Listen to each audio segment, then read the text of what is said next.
Well, I don't know about you guys, but I'm worn out. It's a fantastic effort, I thought, by both teams. I thought we played really, really hard. We didn't play as intelligently as I like for us to play at times. First 6 minutes of the second half, they had 4 old-fashioned three-point plays. We were just reaching in and slapping a guy instead of staying in front of the basketball. But Bryce Johnson was off the charts. I've been on his case for 4 years. I'm still going to be on his case, but 39 points, 23 rebounds, that was a man's night. And we needed him to stay out of foul trouble because Joel got his 3rd, Isaiah got his 4th, Joel Berry got 4, and Theo got 4. I think we had way too many fouls. They shot 32, 34 free throws, but it was a heck of an athletic event out there with 2 very good basketball teams. Mays just went absolutely crazy on us first half and started out the same way. We wanted to do a great job on him. He had 6 points, I think, the first 3 possessions of the second half, so that shows how effective my halftime talk was. But again, Bryce and Marcus, I thought were really big. They took a 1-point lead, and I think they only was 1 possession. Steve and I were talking down here, but that's when Bryce missed the 2 free throws on the technical. And then Marcus made 2 free throws. We got the ball out of bounds. We didn't score then, so we only got 2 points out of it. But from then on, we really made some big plays. Joel Berry made a big 3 for us again. But we had missed some shots around the basket, and Bryce was there chasing it down and putting it back in for us. But those guys were great. And I thought that their kids, again, Tan Mays was really something, and I thought Beasley and Bacon in the second half were exactly opposite of what they were in the first half. They were really effective with their athleticism and rebounding the ball on the offensive end. We were very fortunate and very lucky. I told them in the locker room, I tell our guys all the time about some of the great performances I've had, guys. Nick Collison against Duke one time had over 20 points, 20 rebounds. Same thing against Texas. Sean May, last game of the regular season, over 20 points and rebounds.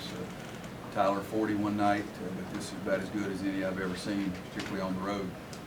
39 points, 23 rebounds is really something. Especially for Bryce, because I stay on his case and Kennedy's case so much because their effort's got to be at a higher level and be more consistent, but he was there tonight. What do you think it was that was the big difference? Probably Bryce, the stars and the moon were aligned properly. Probably what it was. Coach, by going small, does that seem to open up the interior for Bryson? People think that, when Kennedy went out, but we've had Joel in the game, and he's more of a standstill guy than even Kennedy is. Isaiah was in there. I think it was just Bryce was effective going to the boards, and you get more rebounds when you go there. And sometimes he doesn't get to the offensive board nearly as much.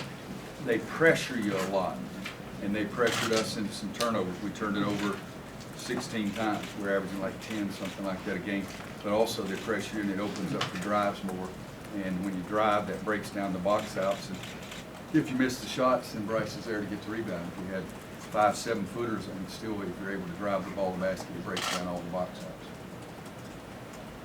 You guys are one of the most efficient offensive teams in the country, but how much do you attribute some of the points to the rule changes this season? Wow.